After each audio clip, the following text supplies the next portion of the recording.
Jerry Kirk, while a student at the University of Chicago, was active in the SDS, the Du Bois Club, the Black Panthers, and the Communist Party. In 1969, Mr. Kirk broke from the party, and the following year testified before the House and Senate Internal Security Committees. Here is what Mr. Kirk has told us. Young people have no conception of the conspiracy strategy of pressure from above and pressure from below. They have no idea that they're playing into the hands of the establishment they claim to hate. The radicals think they're fighting the forces of the super-rich, like Rockefeller and Ford, and don't realize that it is precisely such forces which are behind their own revolution, financing it, and using it for their own purposes. When Stokely Carmichael was head of the militant revolutionary group known as SNCC, he was invited to speak at the University of Chicago. Jerry Kirk, then still a Black Panther, was among those who attended, and here is how he described Carmichael's appearance.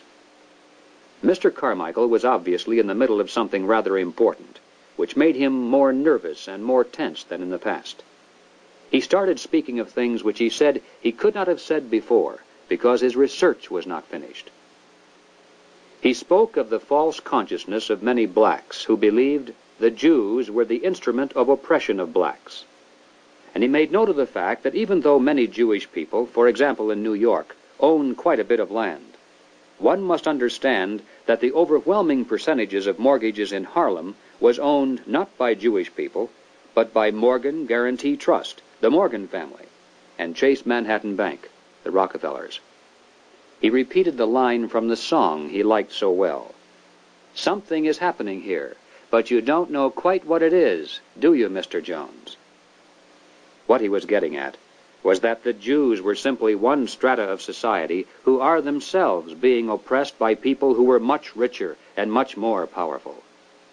In the agencies of this power, he cited banks, the chief among which were Morgan Guarantee Trust and Chase Manhattan, and the foundations connected with these monoliths.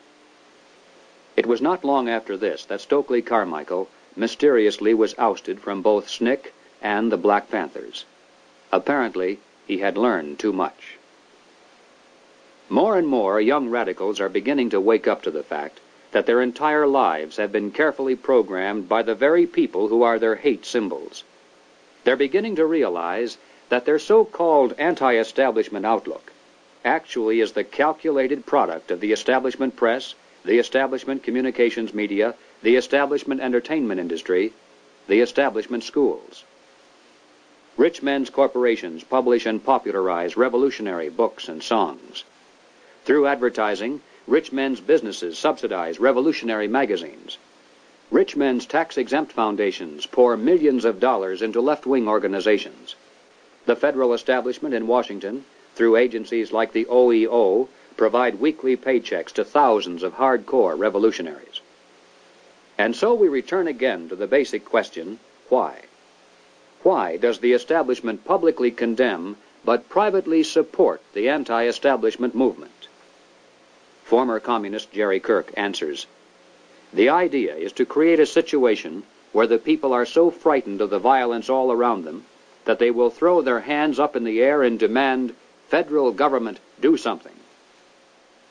And the only choice open will be martial law. The communists, black militants, and revolutionaries will never succeed in overthrowing the government of the United States. But unless they are stopped, they will scare the American people into accepting socialism from Washington and statist rule by the insiders of the establishment. This is what it is really all about." In Bavaria, the year 1786, acting on a tip from an informer, police raided the home of a prominent attorney named von Zwack. They seized documents and letters revealing that he was a high-ranking member of an extensive conspiracy called the Order of the Illuminati. Over the centuries, forms of the word Illuminati, meaning the enlightened ones, have been used by many secret sects and occult organizations. Most prominent among these were the Illuminados of Spain, the Gueronnais of France, and the Roshania of Afghanistan. But these were concerned primarily with psychological and spiritual objectives, a proclaimed inner wisdom and mind mastery of the secrets of the universe. The conspiracy exposed in Bavaria was of an entirely different order. The Illuminati was founded on May 1st, 1776, by Adam Weishaupt, a professor at Ingolstadt University. Weishaupt obviously had been a serious student of the occult, for many of its bizarre features and symbols were incorporated into his organization. Weishaupt had been active in the Masonic lodges of Germany, and found in them the perfect vehicle for recruiting into his secret order, which he described publicly as the highest level of Freemasonry. The Illuminati was formally incorporated into the Masonic lodges at the Congress of Wilhelmsbad in 1780. It should be noted that Freemasonry in England and America historically is quite different. Its members are characterized by the highest standards of integrity. Nevertheless, it is a fact that from 1780 on, the Illuminati did flourish as a parasite on the highest levels of the Masonic movement in Europe, especially the Grand Orient lodges of France. There were 8 conspiratorial rings within rings, advancing from the outermost novice inward to Rex, or king. The king, of course, was Weishaupt himself, who had adopted the code name Spartacus. Those in the outer rings were told that the grand purpose of the order was to make of the human race, without any distinction of nation, condition, or profession, one good and happy family. But by the time the member had advanced to the level of presbyter, or priest, his oath of absolute secrecy and obedience had become deadly serious. Only then was he allowed finally to see the ultimate goal of the order. It was the destruction of all religion, replaced by the worship of reason, or humanism, and the destruction of all independent governments, replaced by a new world order, a world government ruled from behind the scenes by the illuminated ones. Needless to say, most members were never allowed to see these goals. In the words of Adam Weishaupt himself, "These good folks swell our numbers and fill our money box. Set yourselves to work. These gentlemen must be made to nibble at the bait. But this sort of people must always be made to believe that the grade they have reached is the last." The public record of the Illuminati is quite thin, but it does show that before it was exposed briefly in 1786, it had already enjoyed immense success in attracting into its outer rings some of the most prominent men of Europe. Its roster included important names in both government and finance. It was the most important single force behind the French Revolution. Some years later, an obscure intellectual by the name of Karl Marx joined a conspiratorial circle called the League of the Just.